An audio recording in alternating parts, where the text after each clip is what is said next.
Welcome, everyone. Today, we'll talk about how to plan for your child's next steps as they grow, focusing on transitioning from Atlanta Autism Center.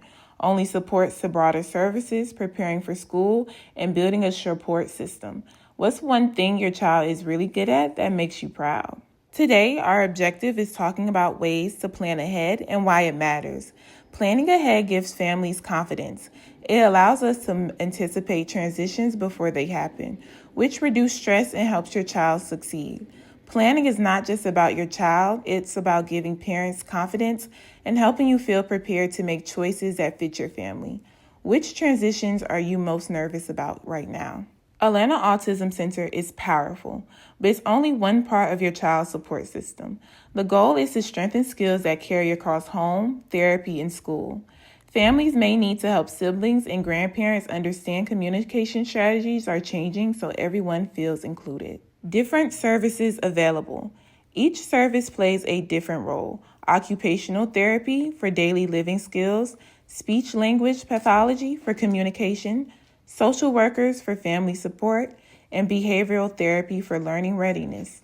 Some programs include parent training to make sure strategies are carried over at home. Playgroups help children practice with peers while parents connect with other caregivers. Occupational therapy focuses on helping children develop the skills they need for everyday life.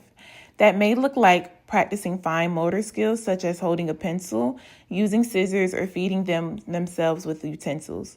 OTs also support self-care skills like dressing and brushing teeth. Many children with autism also benefit from a sensory support. For example, handling sensitivities to texture, clothing tasks, or loud noises.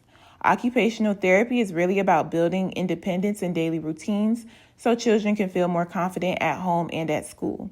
If you're not sure where to start, you can ask your pediatrician for a referral.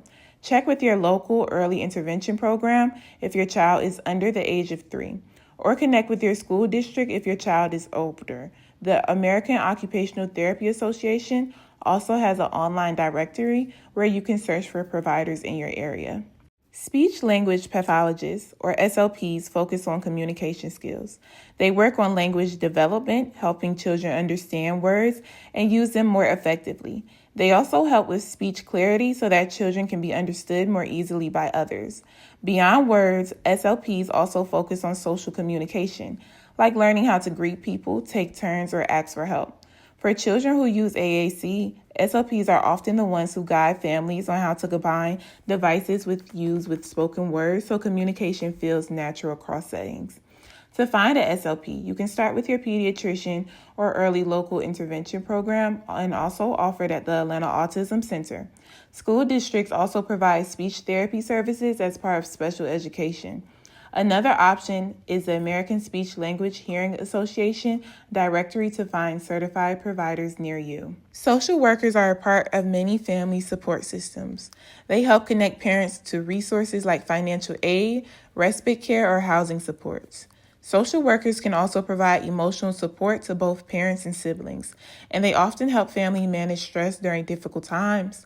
They are trained to guide families through complex systems like insurance, schools, or community services, so you don't feel like you're navigating those alone. Some social workers are even directly available through schools. To find a social worker, you can ask your pediatrician or a therapy team for a referral, reach out to your child's school district, or contact your local county or community services office. Local autism organizations may also have family support specialists who can help guide you with the right resources. Turning 5 is a major milestone for many families. This is a point where early intervention services usually end and support shifts to the school system. That can feel overwhelming, but it's also an exciting chance for your child to join a new learning environment. At this stage, BCBAs and therapists often start focusing more on school readiness, like following group routines, sitting for circle time, and interacting with peers. You may also hear about IEPs or individualized education programs, which are legally binding contracts that allow your child to have educational supports.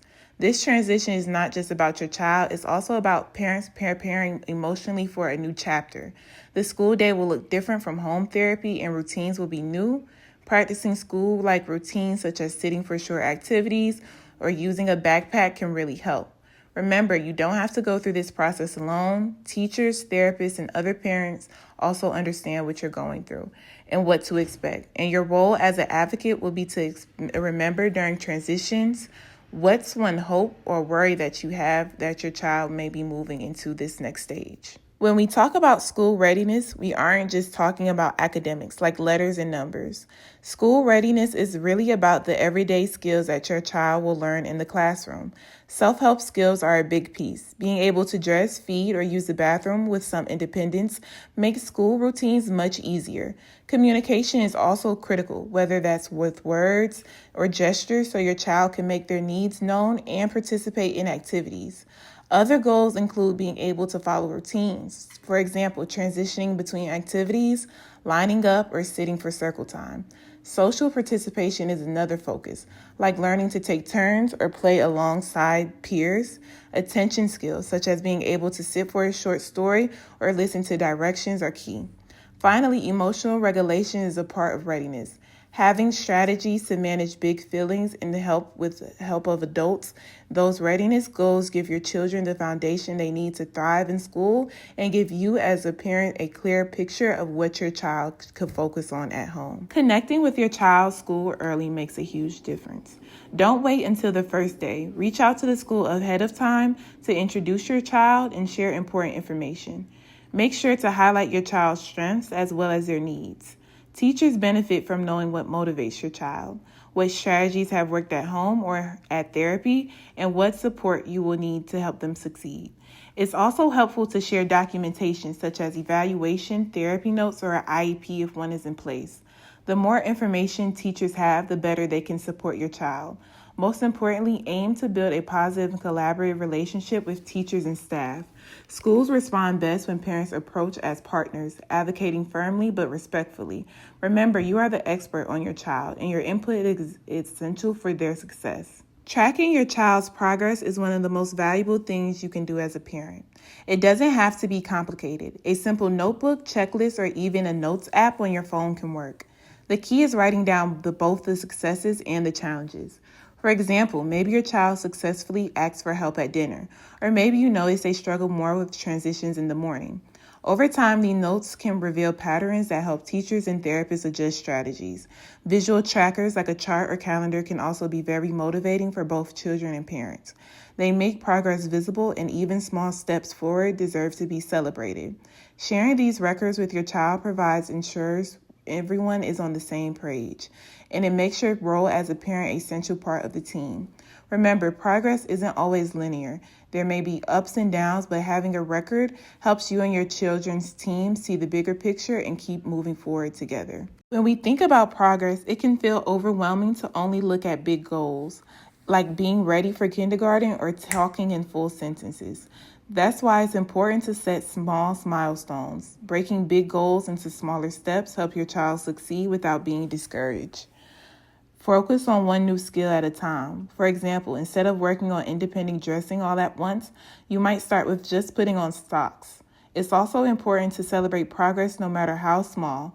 Did your child try a new food, sit for circle time a little longer, or use a new word? Every step is a win and worth recognizing. Remember, too, that progress isn't always a straight line. Some days will be harder than others, and that's normal.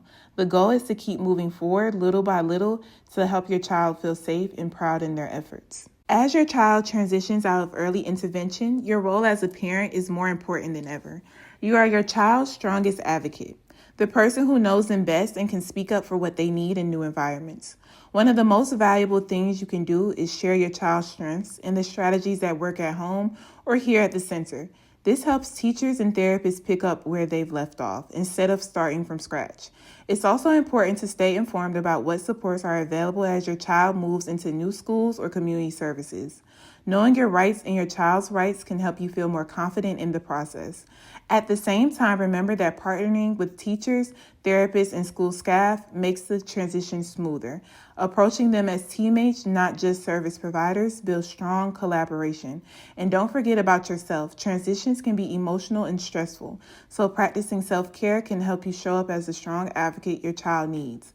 Finally, celebrate your child's growth. Every step forward is worth recognizing, and it helps keep the journey positive for both you and your child. There are many places to find parent support groups. The Atlanta Autism Center is a great starting point. We also have a community resource digital guide that can be found on our website that connects you with resources and groups in the area. Many school districts also host workshops or family support nights through their special education departments, and hospitals or children clinics often provide therapy-based parent programs. Local profits like the Autism Society, Easter Seals, or Family Voices also run and offer family support groups. A wonderful resource right here is a Spectrum parent meeting. On the first Thursday of each meeting from September through May, they host sessions for parents of school-aged children. These include breakout sessions just for dads or parents of preschoolers and for Spanish-speaking families. At the same time, they offer childcare for children under 5 and social skill groups for kids aged 5 through 22. Each session features guest speakers who share their knowledge and expertise on a variety of autism-related topics. These groups are an excellent way to not only get information, but also build a network of other parents walking the same journey. Now let's open up the conversation together. First, what's one milestone that your child has recently achieved that made you proud? Next, think about your hopes. As your child transitions out of the center, what are your biggest dreams or goals for them? It's also important to acknowledge worries. What concerns do you have about this next stage? Sharing them can help us see we're not alone. Finally, let's think about support.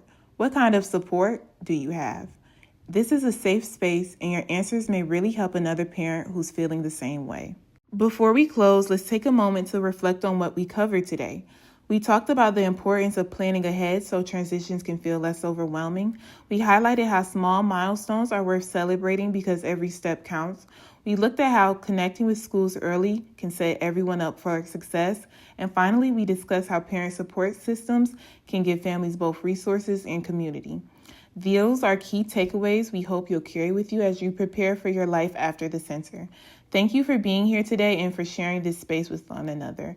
I hope that you look out for the next Atlanta Autism Center workshop. Thank you.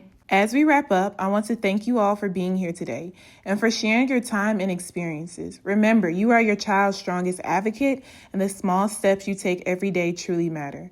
Moving forward, thinking about reaching out to schools early, celebrating and tracking small milestones, and exploring support networks, whether that's in person through programs like Spectrum or online in groups like Autism Mom Support Group. And don't forget to take care of yourself along the way because your well-being helps your child. Before you go, I encourage you to stay connected with us. You can follow us on Instagram and TikTok at Atlanta Autism to see our next support workshop, and we love your feedback. So please take a moment to scan the QR code on the screen and complete our short survey. Your thoughts help us keep improving these sessions for families like yours.